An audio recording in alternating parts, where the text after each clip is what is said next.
Welcome to Stories of Impact.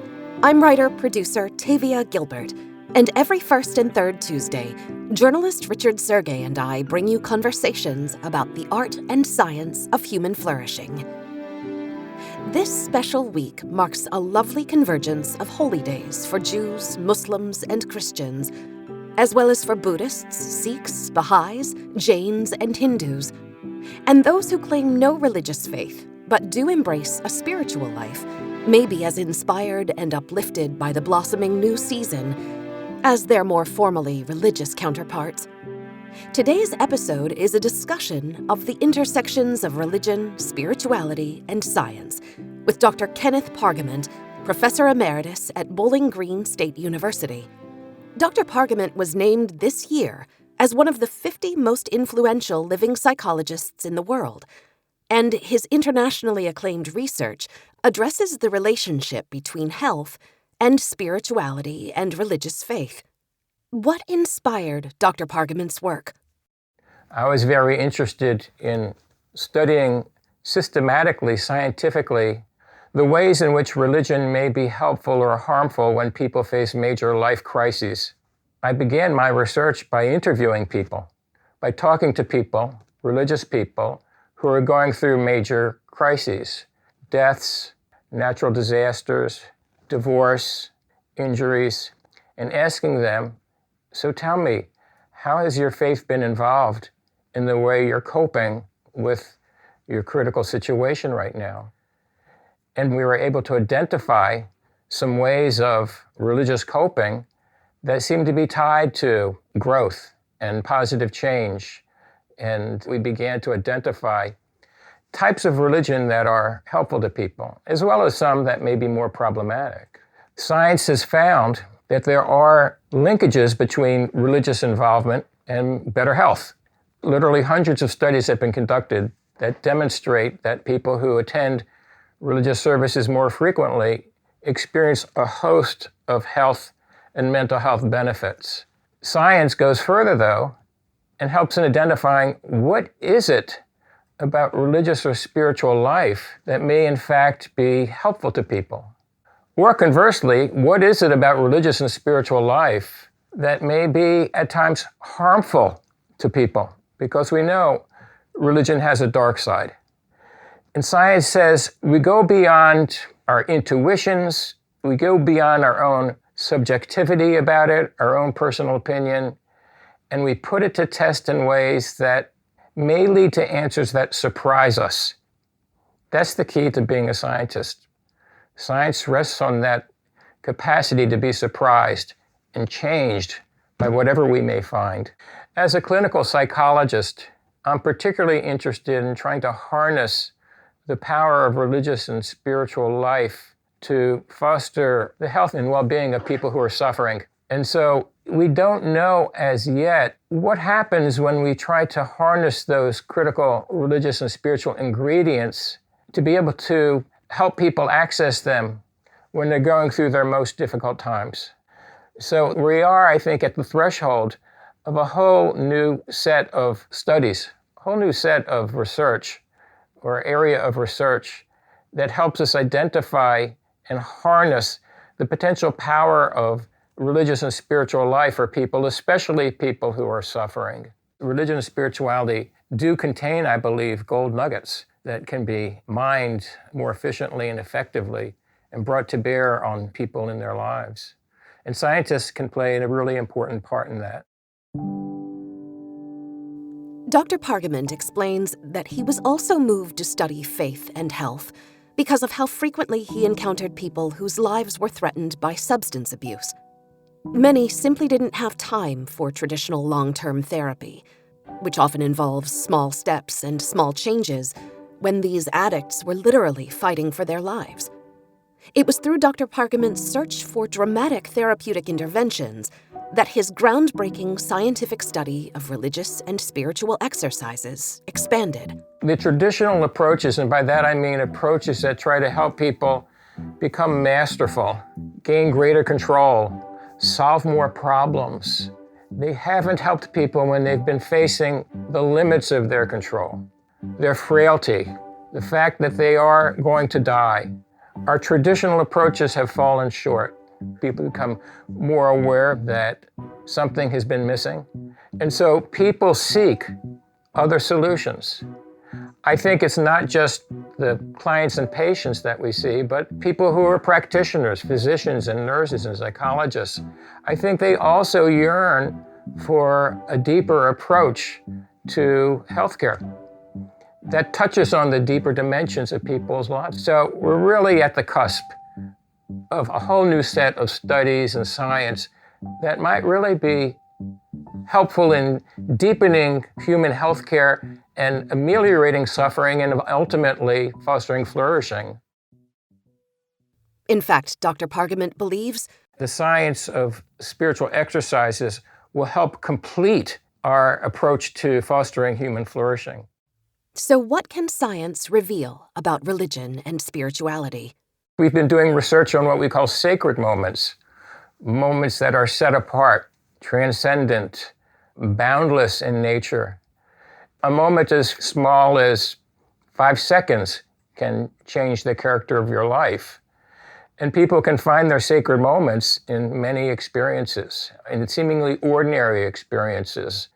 The notion of experiencing sacred moments, I think, is potentially transformational expression that may, for some, have life-changing implications. We've found that sacred moments in our work may have sometimes we call it un-PTSD, because these moments have the same power as PTSD, but in a positive way. They're seared deeply into the mind, and they last for many, many years, and they have the capacity to redirect and reorient people. But I think we're desperately in need of transformational methods in science and in clinical practice to foster these changes. I hope that we will be generating a body of knowledge that's going to facilitate this kind of shift. Isn't it a conflict for a scientist to search for clinical answers through the lens of what is non-quantifiable, like religion or spirituality? Science can't prove or disprove the existence of God. Science can't tell you whether one set of religious beliefs and commitments is better ultimately than another. Science can't prove other ultimate questions, such as, is there life after death? Science can, though, look at the footprints left by faith. Science can look at the implications of your beliefs and your practices, your relationships, your sacred partnerships, and look at the implications for your health and well-being. And on the basis of that, maybe suggest to you that there may be some ways to foster your spiritual life and your health and well-being more generally. What science shouldn't do is be disrespectful of religious and spiritual life. We're in no position to deride or derogate anyone's most core beliefs and practices. They're part of what make us interesting and human and alive. And science has no place in being anything other than, I believe, respectful and curious and interested to learn more. We need to come together to share our perspectives and to develop a great appreciation for religious life. And people in religious and spiritual communities need to develop appreciation for what science can offer. The territory is so rich and multi-layered and multi-dimensional. People are religious and spiritual in so many ways that no one scientist, no one practitioner can possibly grasp it. It needs to be understood and approached through multiple perspectives. So we need the perspectives of scientists and clergy and lay leaders and grassroots people. And we need people who represent different religious traditions, including people who are agnostics and atheists, all come together to try to make sense of this amazing aspect of human nature. How does Dr. Pargament define spirituality? Spirituality, I think, rests on that assumption that we're not only psychological, social, physical beings, we're spiritual beings, and that a primary motivation of human beings is a motivation for something transcendent, a motivation to experience something larger than ourselves or deeper within ourselves.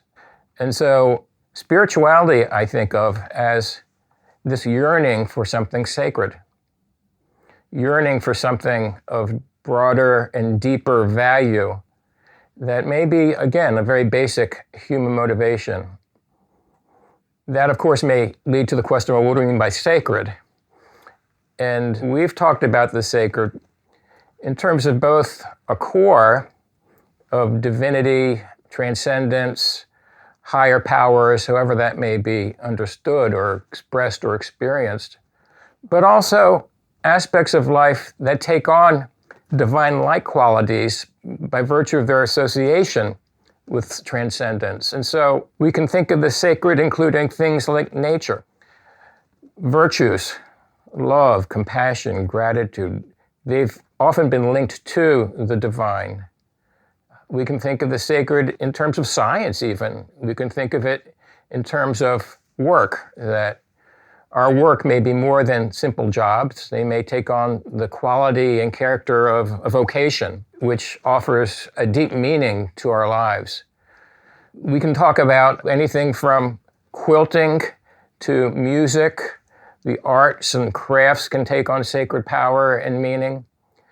So people have this yearning, I believe, to seek out and form a relationship with something larger and deeper than themselves. And by that I mean the sacred.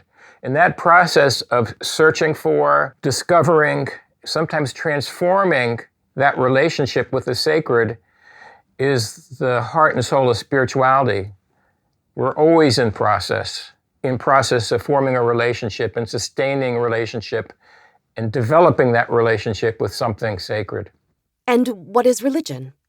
I think of religion as the pathways people take to find significance in their lives.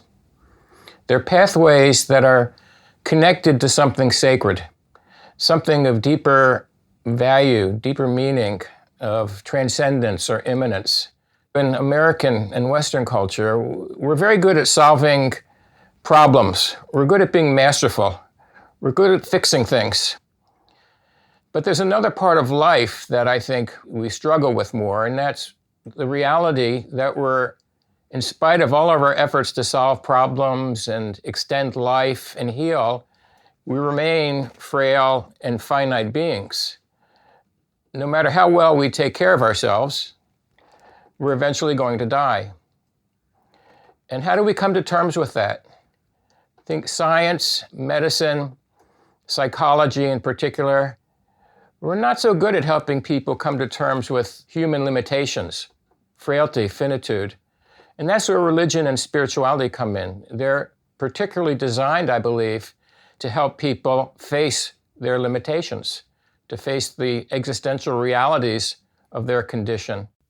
Dr. Pargament believes that religion and community go hand in hand. Being part of a religion, I think, is a way of defining who you are, defining identity, also defining who you're not. I think it means to be part of a social community and provides a sense of connectedness in the searching for these solutions. What does religion do well? Religion is a really broad umbrella, and part of its power, I think, lies in the fact that it offers people many routes to significance. Beneath the religious umbrella, we can find people seeking connectedness. We can find people looking for larger meaning in life. We can find people who are really searching for emotional solace and comfort and reassurance. We can find people who are trying to get more control of their lives.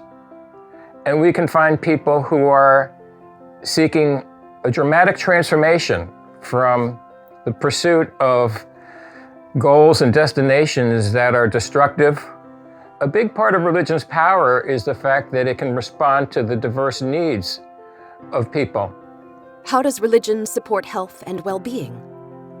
There are several religious coping methods, as we call them. One is being able to see critical life events through a benevolent spiritual lens, being able to see that negative life events can also be understood as opportunities for growth, a way to get closer to ultimate truth, a way to get closer to God. And people who are able to see their difficult situations through this benevolent spiritual lens seem to have a number of benefits to their mental health and come through major crises in some ways better. So that's one example.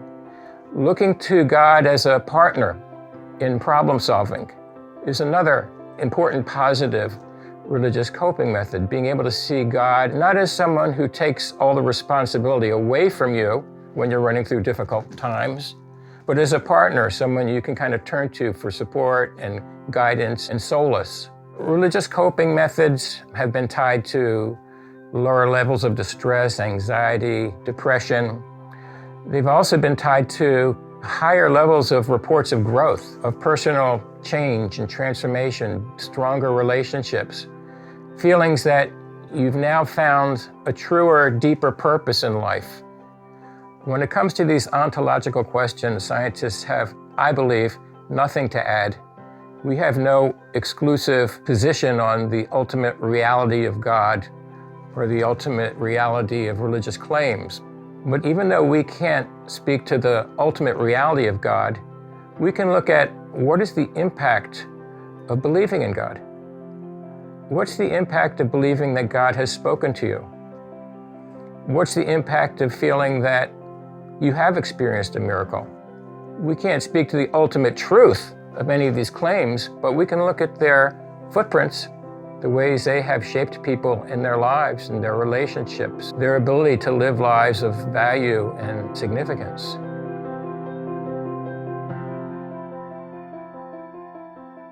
But in times of great suffering, religion isn't always a comfort.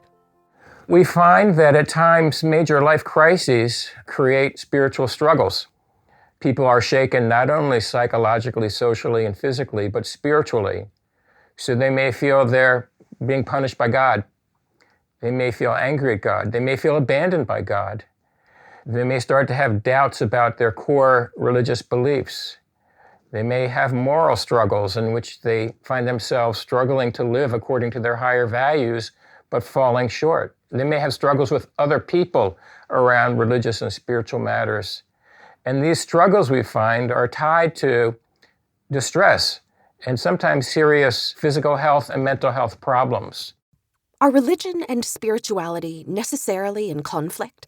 We're seeing a growing polarization between religion and spirituality. Religion more and more is becoming kind of like the dogmatic, constricting, controlling bad guy on the block. And we hear spirituality being contrasted with religion. Spirituality is freeing and uplifting and good. And so we're seeing this polarization of religion on the dark side and spirituality on the good side.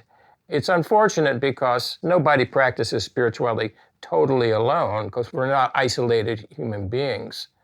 And religion itself, people sometimes are failing to see, I think, that the most central function of religious life is spirituality. Organized religions are the only institution we have that have as their most central function trying to help people find a relationship with something sacred in their lives. So the polarization is unfortunate, but people, I think, are moving more and more to seeing the two terms as polarized and even in opposition to each other, as if you have to leave an organized religious setting to be spiritual. You have to free yourself. But if you follow that idea that spirituality may in fact be a new religious movement, then eventually we'll see a kind of coming together again, because people who are following their individual spiritual paths will be looking more and more to do that together. The polarization between spirituality and religiosity reflects a greater upheaval in modern life, a disruption of where people have historically sought meaning and direction. I think, at least in Western culture, we're seeing a movement away from many of our traditional institutions, not just religious institutions, but also family life, political life, kind of a shift away from being part of something larger than ourselves to being more focused on ourselves individually. We're in some ways trying to find ways to become all things within ourselves. And in some ways you could say that that's not the end stage here. Throughout history we've had religious revitalization periods where there's been dramatic change in the form and kind of religion. And you could argue that we're in the midst of that now, where people are shifting from traditional religious life to more personal forms of spirituality. And those personal forms of spirituality, you could argue that they're actually the beginnings of a new form of organized religion, because we're seeing that people with these very individualized forms of spirituality want to come together to form groups, because there's this yearning, I think, to do things as a group, as a community, as a collective. So we may be witnessing the developments of churches of the unchurched, of groups of people who are coming together to form non-traditional spiritual communities, in part because they feel like something in organized religious life has, some of the spark is gone, and they're yearning to find that spark, to find a way to fan that flame once again. So I'm not sure it's so much of a loss of religious involvement as it may be a shifting in its nature. And it may be a shifting in the language that we're using as well now, that we're now speaking much more often about spirituality rather than religion. Can disruption of historically trusted institutions be attributed to any one segment of our society? I think some of the millennials and younger people may be more deeply involved in some of these shifts, but I don't think it's limited to them. We can see people of all age groups looking for ways to find something sacred in their lives and to look beyond the boundaries of their traditional religious setting at times. In fact, the largest rising group in the United States are people who call themselves both religious and spiritual. They're holding on to some religious structure and institutional life, but they're also trying to find ways to strengthen and enhance and form that relationship with something of immanence or transcendence. People will be part of a religious institution, but they may be also involved in meditative programs or yoga or involved in outdoor nature walks. There are many ways that people seek out and try to sustain a relationship with the sacred in their lives, and they can do that in the context of a traditional religious institution, but they're not limited to that. So we're seeing people engage in more and more alternative forms of spirituality. One of the big questions is whether or not the spiritual character of these exercises adds to or magnifies their helpful value. We know, for instance, that meditation is generally helpful to people. But the way meditation has been framed in the West, it's been largely, I think, stripped of its deeper spiritual and religious connections. It's almost a mantra nowadays that you don't need to be religious to meditate. And that's true, you don't. And yet we know that meditation was grounded in religious traditions. We can find meditative forms in Buddhism, Hinduism, Christianity, the major religions. We can find examples of meditation and its roots. By removing its religious connotations and its religious connections, are we possibly diminishing the potential value of meditative methods for people? And we've actually done some research on that. My colleague, Amy Wachholz, and I looked at whether or not it made a difference whether you meditate to an explicitly spiritual mantra, such as God is peace, God is love, or a secularized mantra, such as grass is green, sand is soft. And the question is whether the spiritual dimension of the meditation, does it add power to its effects?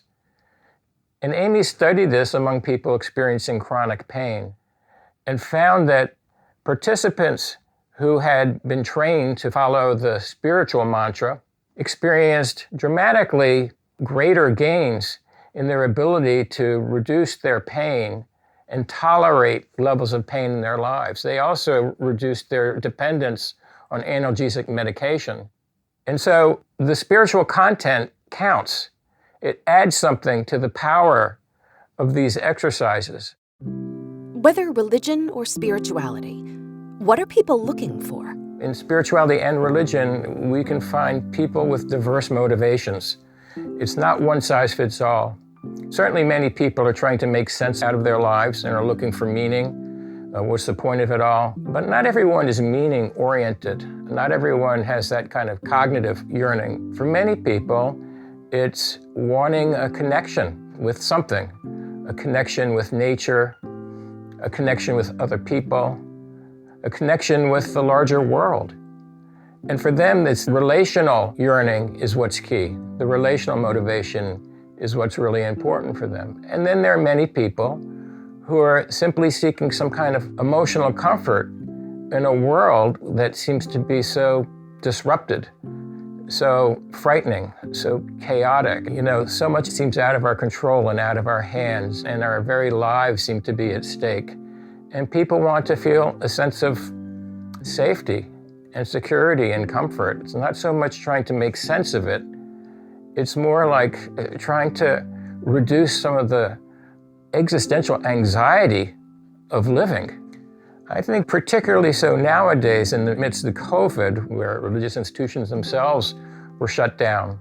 So people couldn't be part of a larger community. They couldn't be part of rituals that helped them find a way to express and experience the change that they're going through and feel part of a community of people going through this together and the strength that they can derive from that.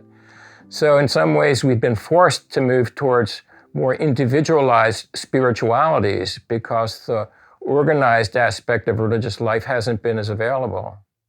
Whether we seek meaning, direction, or comfort through organized religion or a less defined spiritual practice, what does Dr. Pargament see as the through line? I think I'm much more able to kind of bridge the two languages here of psychology and religion and put the two together in ways that I couldn't have imagined initially.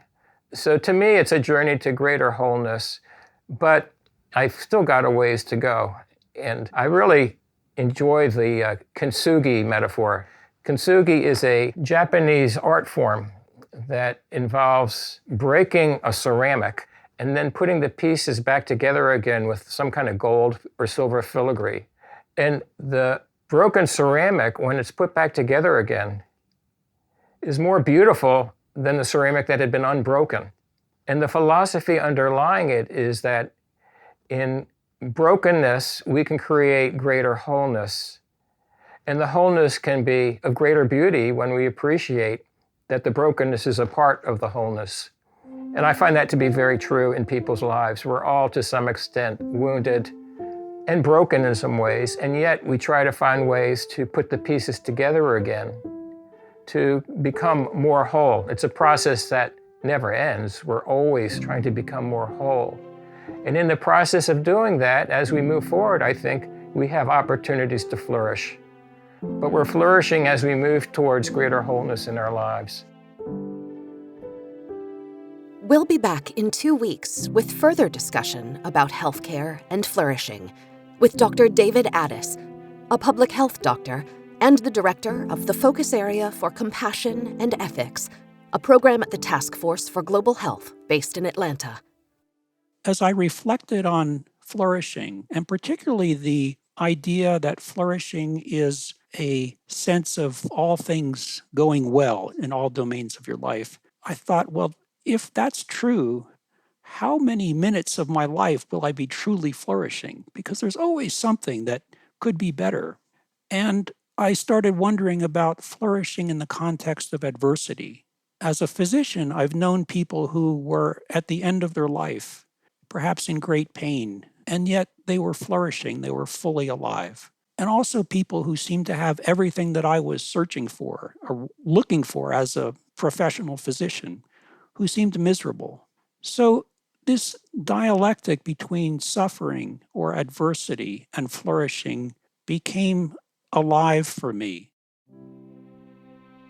If you appreciate the Stories of Impact podcast, please follow us and rate and review us. You can find us on Twitter, Instagram, and Facebook, and at storiesofimpact.org. This has been the Stories of Impact podcast with Richard Sergey and Tavia Gilbert. Written and produced by Talkbox Productions and Tavia Gilbert. Senior producer Katie Flood. Music by Alexander Filipiak. Mix and master by Kayla Elrod. Executive producer Michelle Cobb. The Stories of Impact podcast is generously supported by Templeton World Charity Foundation.